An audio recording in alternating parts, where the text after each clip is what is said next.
Another sprint weekend coming into Brazil, and it was a good one. I'm not gonna lie to you, it was a good sprint. I'm not the biggest fan of the sprints, but it's here. It's here to stay based on the commercial realities of the sport, and we have to make the best of it. I expect some tweaking of the format, which is everybody's saying the same things. Tweak this format. What form that tweak will take or tweaks will take, I guess we'll see.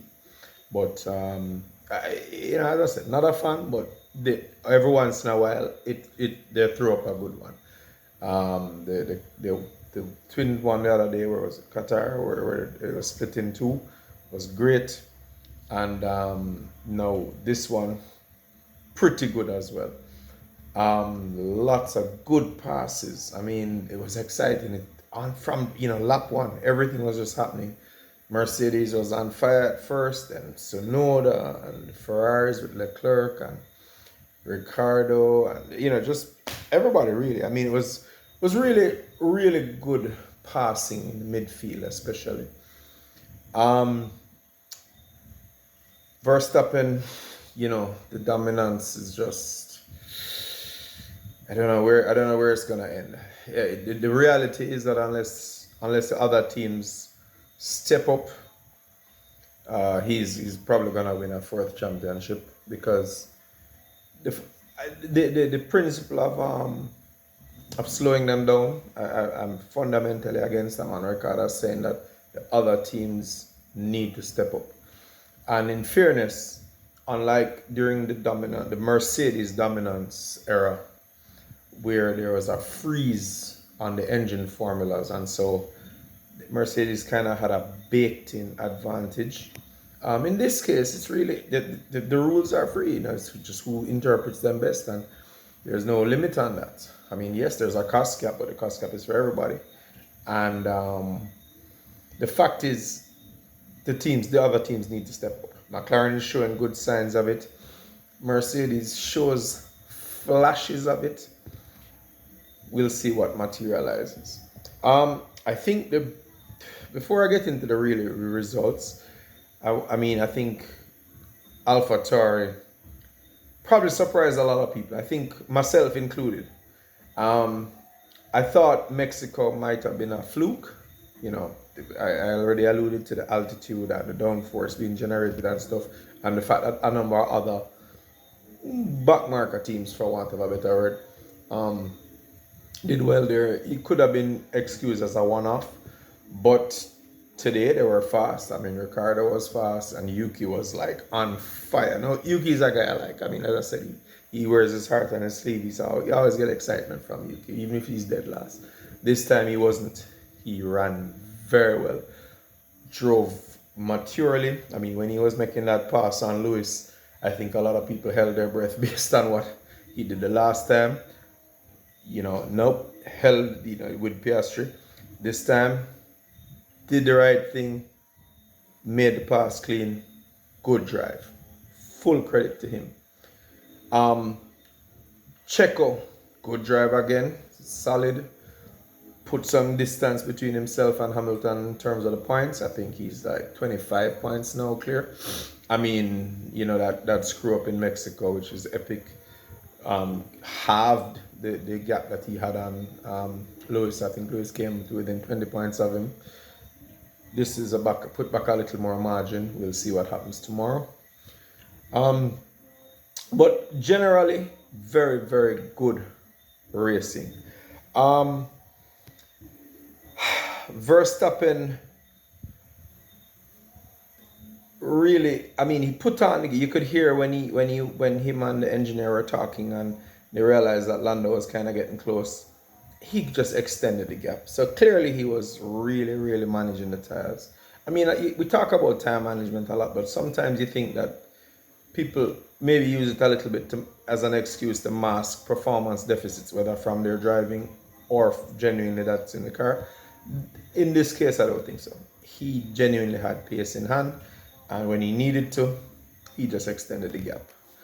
So he's kind of just, he kind of can't really factor him in these discussions. He's just kind of on another level. Norris, however, drove really well. And what I thought was notable was, whereas Max tends to just kind of check out and go about his business, and everybody else is pretty closely bunched up and interchanging their positions as races go on. Norris was very decisively in second. He had a big gap on everybody else. I mean, I think he was like 20 something seconds ahead of the Mercedes at the end. Verstappen was like 30 something seconds. That's crazy. Ahead of I think it was Hamilton, which was the last place Mercedes. But that's crazy. That kind of gap over such a short distance is just 24 laps. That's crazy. Mercedes just, I don't know, they were nowhere. You could play devil's advocate and say, boy, when this is another sprint weekend, and maybe they were worried about a repeat of the plank issue, and now that they had to run the car a little more conservative, it's slow. Or when I say slow, it's fast in the early stages, but when it starts to slide around a bit, which inevitably it will, if it's running a little high and they don't have the grip, then it's just gonna kill the tires and they're gonna drop off a cliff with tire deck. That kind of looked like what happened, and it then raises the obvious question, which is that the ride height thing. People, there's a lot of speculation back and forth, of course, and everybody has an agenda in F1. This is F1 after all. But yeah, you kind of have to question it, because now that they have to run the car probably a little higher than they would have run it, then you just kind of see what happened. It really ran poorly. So I don't know if that floor, that seemed to be this great step that everybody was praising. I'm not sure if it really was as big a step as people think. I think we need to see a little more of it before we really form a judgment on it. Ferrari is just a constant conundrum, aren't they? How can you, at 2 or 3 laps into the race, maybe 5 at most, but I think Sainz had said after in the interview that it was at the 2nd or 3rd lap, be worried about cooling and talking about coasting, lifting and coasting.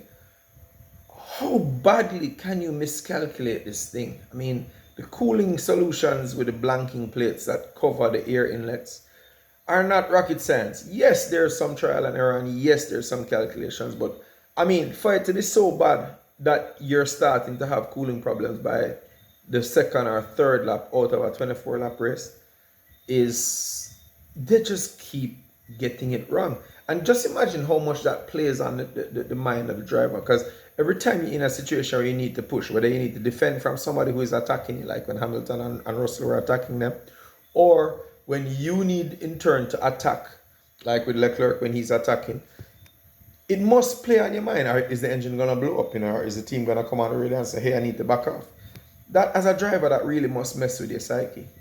And Ferrari just can't seem to get it right. I mean, today was actually a decent result in terms of points, but in the grand scheme of things, they just can't seem to make a positive step forward without caveats. That, well, we made a step forward, but we have this problem. They just can't seem to just get it right once and for all and make a good step. I don't know what to think. Checo, as I said, good result. He needed it. Well done. Hopefully, it's a trend. We'll see. I mean, he's kind of good at sabotaging himself, to be frank, and shooting himself in the foot. We'll see how well it continues. Norris, great drive. Great drive. He really did well. I mean, I think he was pretty conservative at the start. I kind of think, even though he don't want to admit it, I think he's a little bit afraid of Verstappen. Because I think Max just dominated him at the start and into the first corner. And once he got ahead, I mean, that was it. He just, pressed the goodbye button and he was gone. But still, very good drive and a very big gap to the rest of the people. I think, to sum up, I would say that Red Bull, basically, one of the things I think that Newey got right with this design is it's not necessarily the best car in any one area. It's not the fastest car. When you look at the data, it's not the fastest car. It falls like 7th or 8th or something like that in terms of top speed. It's not necessarily the best car out of low speed corners. I think the Ferrari is probably a little bit better. It's not necessarily the best car in high speed corners. The McLaren is probably on par, maybe in some circuits even a little better. But what it's very good at is doing everything well.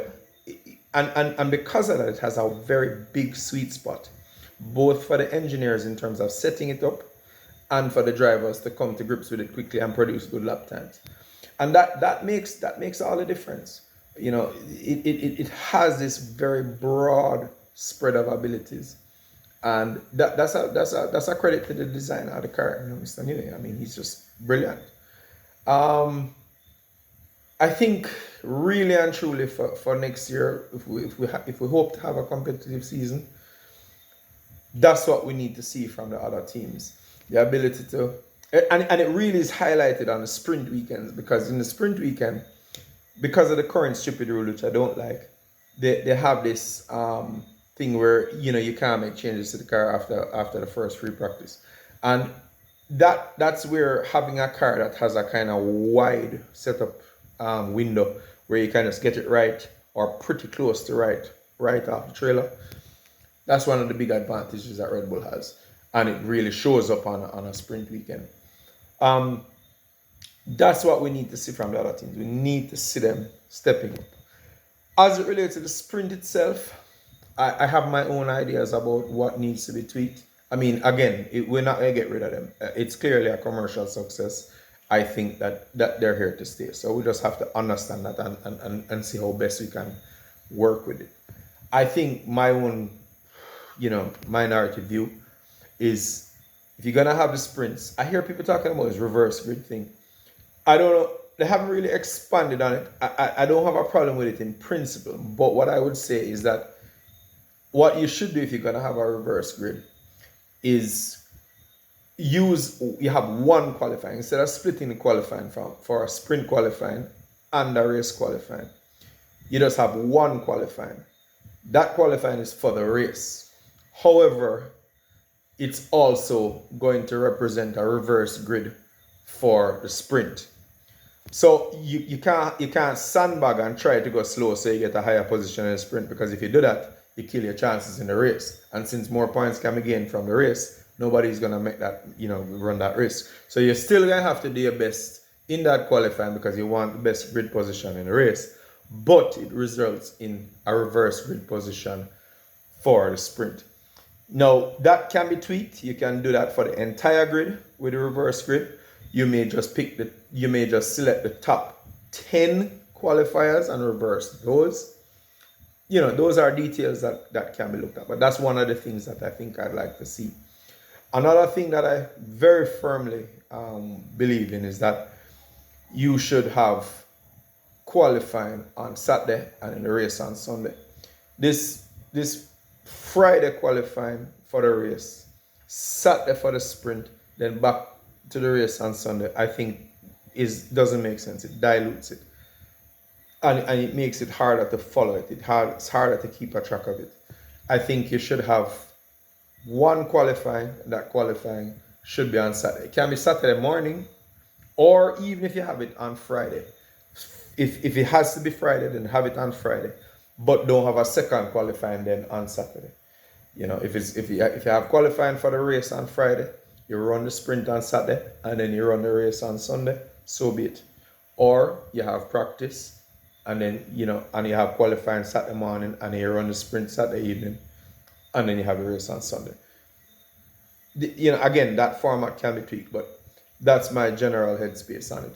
Reverse grids with only one qualifying, and qualifying must precede the race. Give me some feedback. I'd like to hear. I mean, I'll do another video tomorrow for the race, but let me hear what you think about this. Since the sprints are here to stay, we're going to need to have some discussions about them as well. So give me your feedback on it. again, being new, I'll chant the line, like, subscribe, and comment if you want. Let's hear what you have to say. See you tomorrow.